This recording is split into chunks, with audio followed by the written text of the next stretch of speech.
Alright, basebo ne banyabo, olunaku lwalero tuli wano ewo mukunja ataseera we yaguze, tuli ku project sawa zino ya kuzimba. Material wafono nga bwe mulaba, twamuyiye ekiro, twamulese kiro. Era mu nteekateeka ezo zennyini ku makyanga tulina okkeera okukola ki okuzimba. Material mwayiyono yekka. Material twayiyono yekka era kwagideko n'ebira n'amabaati kwegalirwa kuba twagatadde eri olw'ababbi. Material yatuuse kiro nga tulina otandikirawo ku makya tuzimbe. Era sawa zino omukunja ataseera twatandise dde okuzimba, ngenda kuba mbatambuza mbatwale mbarambuze ku project yaffe ey'okuzimba enju y'omukunja ataseera twatandise dda, abazimbi batandise dda nga bwe mulaba. Gino gye gimu oba tugiyite oba mitayimbwa oba tugiyite ku standi ze tulina otandikirako kubanga tuzimba amaka g'omukulu. Obutabatwala nnyo wala nakubalwisa, guno gwe musingi gw'ennyumba. Era poloti yaffe eyita kuli poloti y'omukulu, era enju yino tugizimbye wakati ekibanja. Ndowooza gino tubale nti gy'emisingi gy'ennyumba ssaawa zino, era twatandise dde okuzimba tubale nti kati zino ze bbulooka.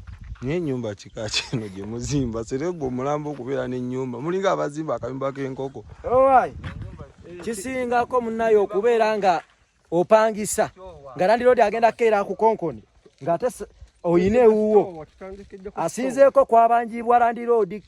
Era kati saawa zino enju we mugirabira tugizimba leero, eggwe leero, n'okusulamu atandika osulamu leero. Byonna bigwa leero. Byonna bigenda kuggwa leero. Era tugenda gizimba leero nga bwe mulaba bayinginiya we bakola.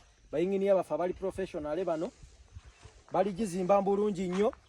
Tugikomerere leero, eyimirirawo leero, ekomererwa leero, n'okusulwamu kwa leero. Era n'ebintu ebisinga twabireese, buliri ebintu bya mukunja byonna twabitisse ebisinga biriwa.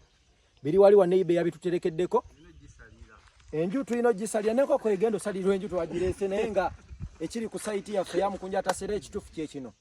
Wano bayita what? Wano bayitawo Namyoya, tulina Kifuma, Mukono district. Bayita what? Namyoya. Namyoya. Namyoya oligino.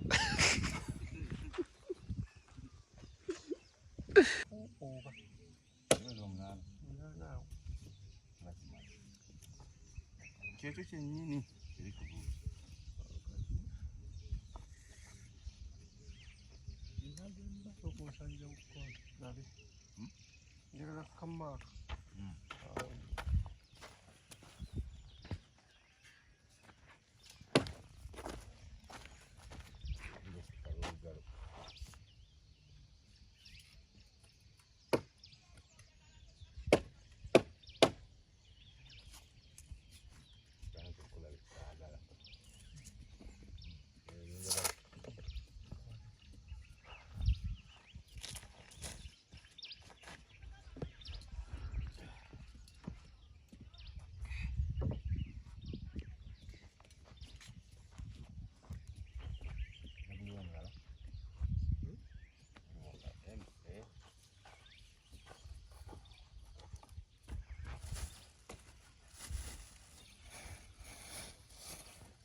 Samba n'ekikanga kinene.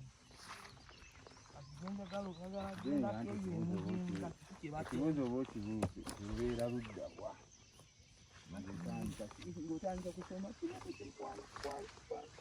wangi kadisanze kugamba kimbeera wano. Kusuno kati osanga ninda kifuma saa. kati saawa eno beera eno biroli wakubuuza.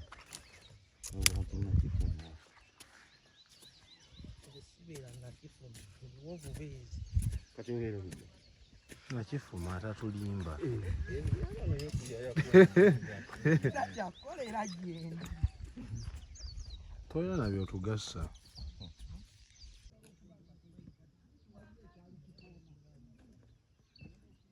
Kwagezo gondi. Gondi.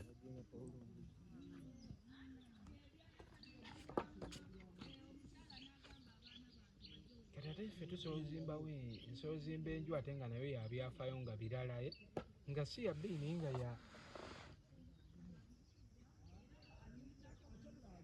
laki otambudde nakikwata mu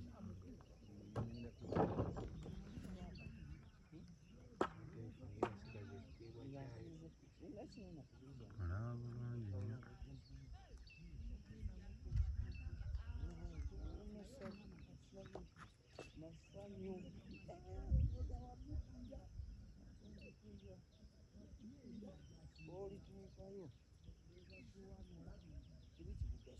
omanyi wano abayimbi